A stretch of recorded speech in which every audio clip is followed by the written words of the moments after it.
Oke, selamat datang kembali bersama saya Ridwan Cakra itu ya. Kali ini kita akan membahas mengenai akuntansi APN gas satu transaksi khusus yang ada di proses pelanggaran itu ya. Di tiga itu terdapat satu kan. Salah satunya PNBP gas ini ya, sekian pertama dan sebagainya. Ya. Nah, pada kali ini saya akan membahas dari sisi bagaimana menentukan PNBP SDM gas itu ya. Ini PNBP SDM. Nah, langsung saja kita melihat konsepsinya gitu ya. Jadi, prinsip perhitungan PNBP dalam rangka pemindah bukuan itu kan pertama kan ketika ada produksi gitu ya, ada produksi migas gitu ya. Itu untuk mengamankan penerimaan negara itu pertama dikurangkan FTP. FTP itu apa istilahnya? Pengambilan minyak dan gas bumi pertama setelah produksi ya terjadi untuk mengamankan penerimaan negara gitu ya. Dan kontrak PKS sebelum minyak dan gas bumi digunakan untuk cash recovery gitu ya. Jadi FTP itu istilahnya bagian dari pemerintah. Misal 25% itu atau 20% dari produksi itu langsung disisihkan buat pemerintah gitu ya. Nah itu penerimaan asli pemerintah. Gitu. Nah pertama kalau pakai skema cost recovery maka cost revenue dikurangi FTP dikurangi cost recovery gitu ya. Nah itu kalau dia lebih besar dari nol maka terdapat bagian pemerintah itu equity to be split-nya ada, jadi equity share-nya ada. Jadi kalau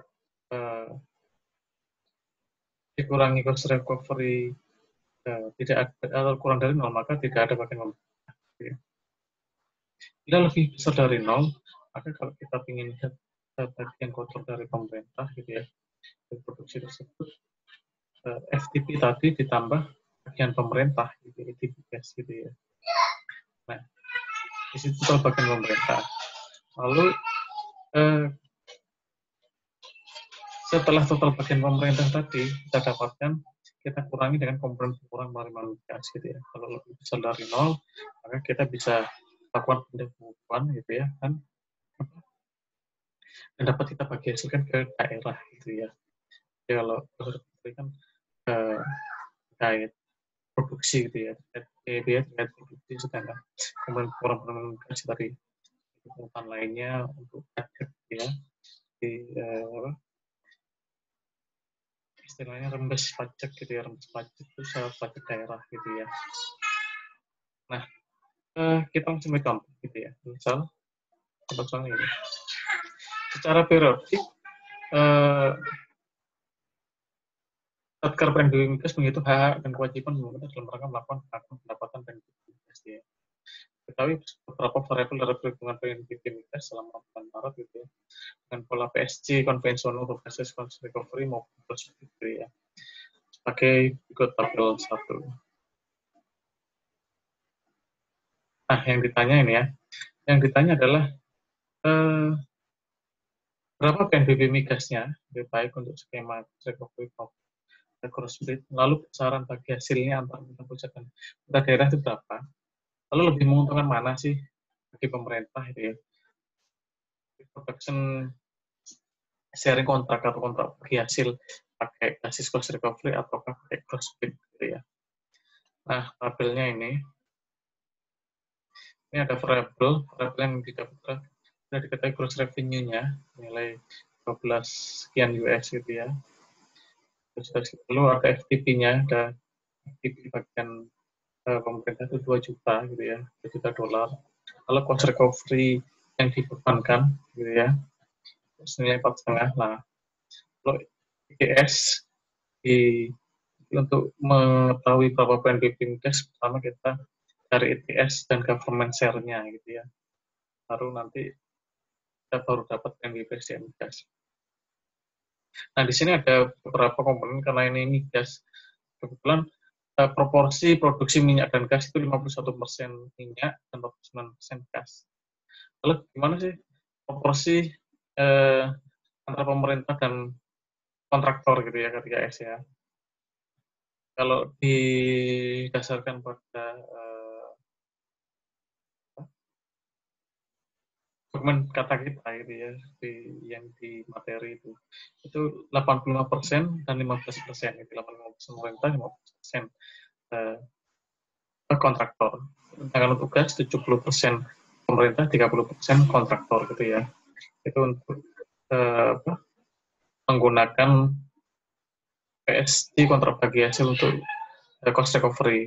Kalau pakai cross split, pembagiannya untuk migas 57 pemerintah, 43 kontraktor, sedangkan untuk gas 52 pemerintah dan 8% kontraktor gitu ya. Nah, untuk bagi hasil pemerintah pusat dan daerah, untuk minyak itu pemerintah pusat memperoleh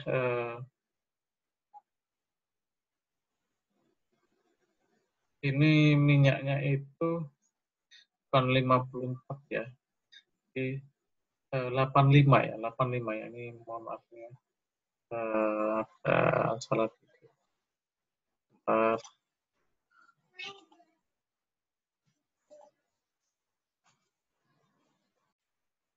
Nah, kembali lagi ya ini ya. Nah, di sini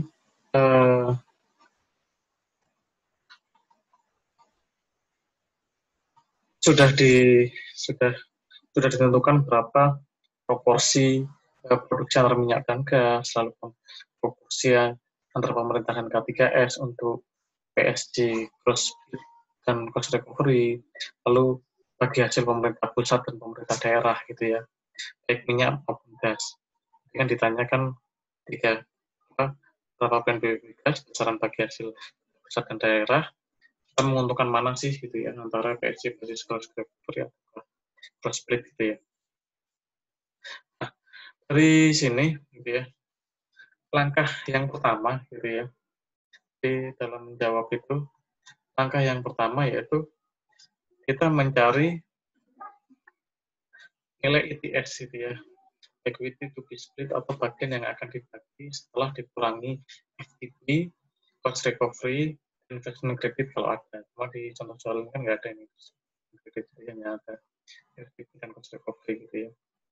Lalu mencari nilai bagian pemerintah dari gross revenue atau production gitu ya. Kemudian mencari nilai PNBP SDM migas dan menghitung bagi hasil Pemda dan pemerintah pusat gitu ya. Ini kan PNBP SDM migas kontraktor itu kalau di Pemda itu adalah bagian pemerintah dan komponen pengurang. Jadi PNBP SDM migas itu bagian pemerintah dikurangi komponen pengurang. Sehingga untuk memperoleh PNBP migas gitu ya, merupakan objek bagi hasil antara pemerintah dan daerah gitu ya. Maka bagian pemerintah merupakan hak negara dari bagi hasil kegiatan eksplorasi dan eksploitasi migas sesuai kontrak kerjasama. Kedua adalah komponen pengurang. Komponen pengurang ini merupakan komponen pajak dan pungutan lainnya yang menjadi kewajiban kontraktor. Ya.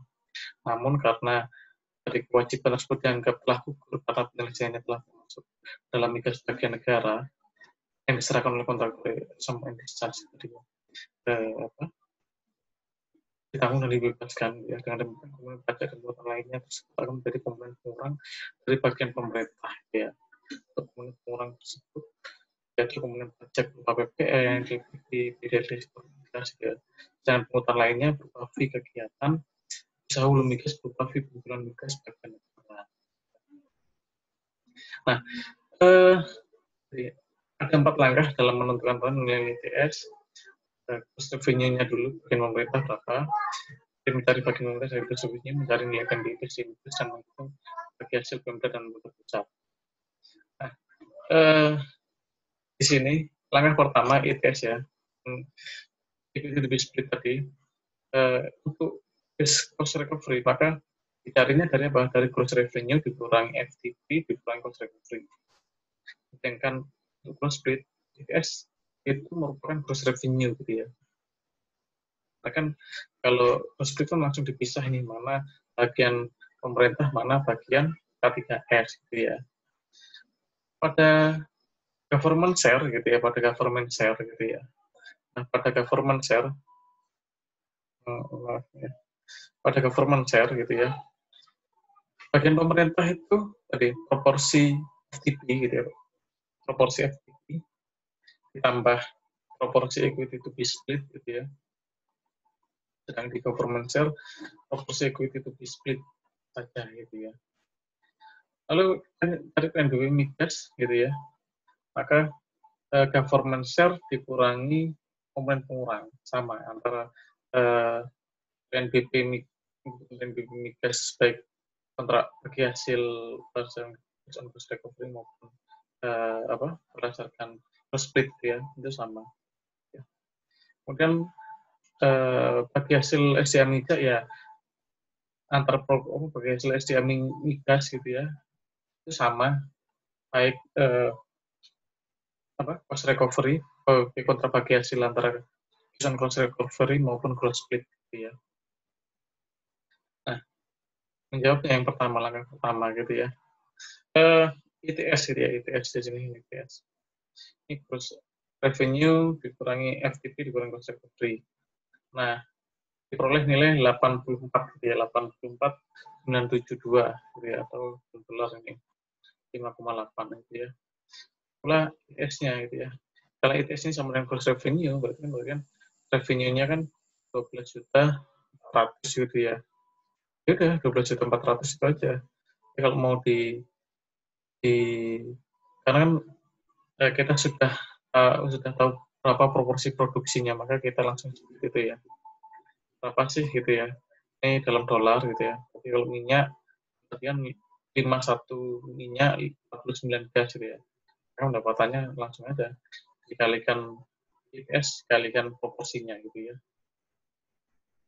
Nah untuk PSG maupun gross split gitu ya, itu kita juga ngitung komponen pengurangnya ya. Jadi komponen pengurang tadi 12 300 ya. Di sini 12 aja ya. Jadi komponennya itu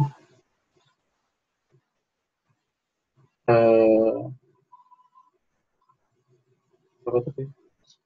Komponen pengurangnya 22.300 gitu ya. Itu udah 22.300, tapi ada 351%-nya untuk minyak dan 29%-nya untuk. Setelah kita menemukan ITS tadi ya, maka langkah yang kedua adalah mencari nilai bagian pemerintah dari gross revenue gitu ya. Nah, untuk based on cost recovery gitu ya, government share proporsi FTP ditambah ITS gitu ya. Kan bagian pemerintah itu FTP-nya berapa, jadi FTP itu untuk mengamankan penerimaan itu nanti diambil baik untuk pemerintah maupun untuk kontraktor gitu ya, jadi diambil dulu gitu ya, diamankan dulu. Dan semua kebagian gitu ya. Nah, FTP tadi, proporsi FTP ditambah proporsi equity to be split gitu ya. Jadi istilahnya apa sih equity to be split-nya gitu ya. Lalu kalau government share untuk untuk terus split langsung proporsi dari ITS-nya gitu ya. Proporsi dari ITS-nya lebih cost revenue-nya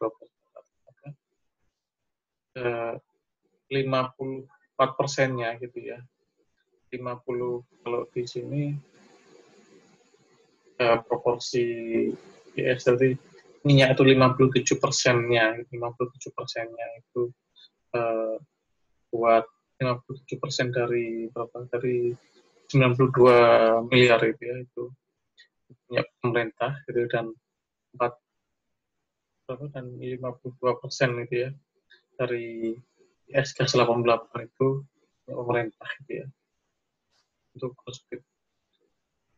Nah, kemudian langkah ketiga gitu ya, setelah kita tahu government share-nya, maka kita hitung PNBP migas. PNBP migas dari mana, Pak? Jadi bagian pemerintah dikurangi komponen pengurang kewajiban pemerintah gitu ya. Nah, di sini didapatkan PNBP untuk apa namanya, PNBP melalui based on cost recovery 38 miliar gitu dan gas 30 miliar gitu ya. Sedangkan untuk apa, untuk cross split mendapatkan 41 miliar dan 35 miliar gas gitu ya. Secara matematis memang besaran PNBP yang terbesar diperoleh dari skema cross split daripada apa namanya, SC menggunakan cost recovery gitu ya. Ini kelihatan nilainya lebih besar gitu, lebih besar cross split gitu ya. Kemudian setelah kita tahu berapa PNBP-nya, maka kita lakukan komponen bagi hasil gitu ya. Yang ini bagi hasil dengan menggunakan apa namanya, menggunakan PSG bentuk cost recovery, yang ini PSG bentuk cross split. Dari sini kan kelihatan nih. Jadi kan tadi kan bagian PNBP dikali proporsi, kalau ini PNBP migas dikali proporsi bagi hasil buat pemerintah pusat. Gitu. Pemerintah pusat kan untuk minyak itu kan dia memperoleh 84,5, berarti 84,5 dikali PNBP migas tadi yang sudah didapatkan ya. Kalau nggak salah nilainya 38 M gitu ya. 32 M-nya buat pemerintah pusat dan 5 M-nya buat pemerintah daerah gitu ya. Jadi buat pemerintah daerah ini maksudnya daerah penghasil gitu ya, daerah penghasil gitu ya. Nah, daerah penghasil nanti kan masih dibagi lagi untuk kabupaten penghasil sama bagi rata di semua bagian daerah gitu ya. Kedua di hasil ekstrim migas di proporsi pemerintah pusat itu nilainya 69,5 kali PNBP gasnya senilai 30 miliar ya. 21 miliarnya buat pusat dan 9 miliarnya buat Pemda penghasil gitu ya. Pemda penghasil ini termasuk provinsinya dan hasilnya gitu ya. Itu pula untuk cross split sama cara menghitungnya. Jadi proporsi bagi hasil undang-undang gitu ya. Undang-undang 33 dikalikan PNBP gitu ya. Di sini bisa kita lihat bahwa baik secara PNBP maupun secara bagi hasil sangat menguntungkan bila menggunakan skema cross split gitu ya. Jadi bagi pemerintah pusat penerimaannya juga lebih besar gitu ya. Jadi kalau pakai skema apa, recovery cuma 68 M, sedangkan kalau pakai skema cross split 76 M.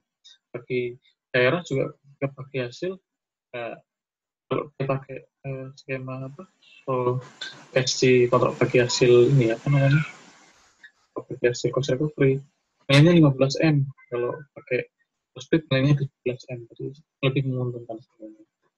Namun kalau dari pajak BPH Migas memang akan mengalami pungutan pajak gitu ya. Nah itu kesimpulannya gitu ya. Nah ini kalau kita lihat itu ya di PMK itu cross revenue tadi, maka yang pertama ambil FTP-nya ini, FTP-nya ini FTP nanti FTP buat pemerintah dan buat kontraktor berapa gitu ya. Tapi setelah FTP baru dikurangkan cost recovery-nya, baru make it bisa gitu ya. Nah ini bagian kontraktor cost, bagian kontraktor cost. Nah di sini ada istilahnya DMO gitu ya, ada domestic market obligation gitu ya. Di sini apa, kewajiban untuk produksi itu dijual di market domestik gitu ya, DMO gitu ya.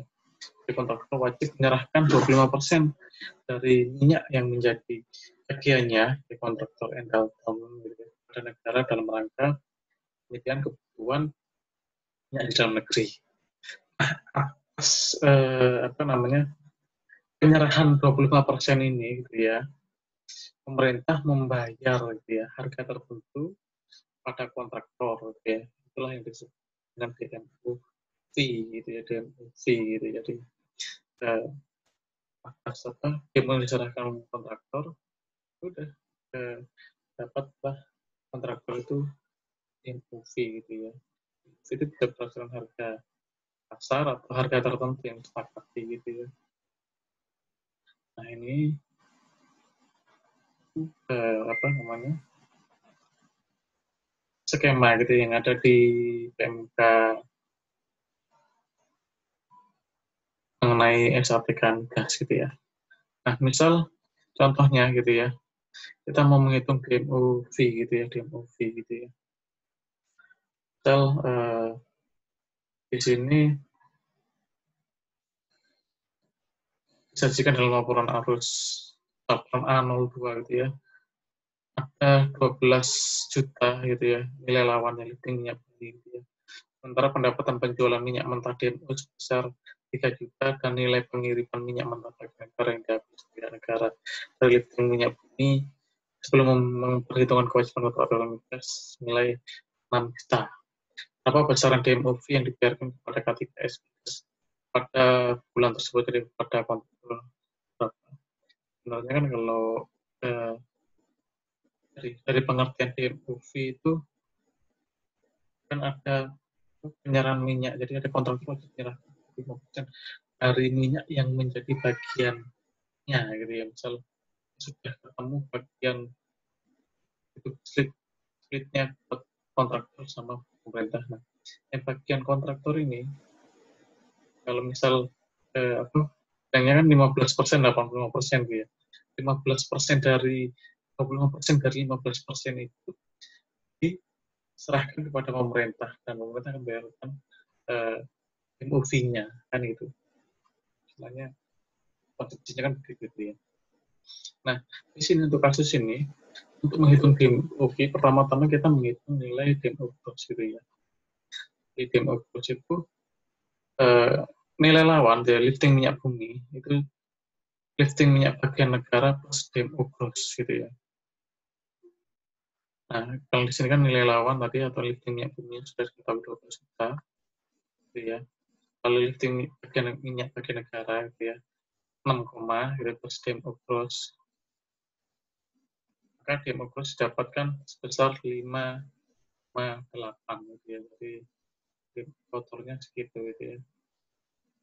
Nah, kemudian pendapatan penjualan minyak mentah DMO itu sama dengan DMO gross dikurangi DMOV gitu ya. Maka tadi di sini kan ada pendapatan penjualan minyak mentah gitu ya di DMO sendiri itu ya dapatnya 3 juta gitu ya.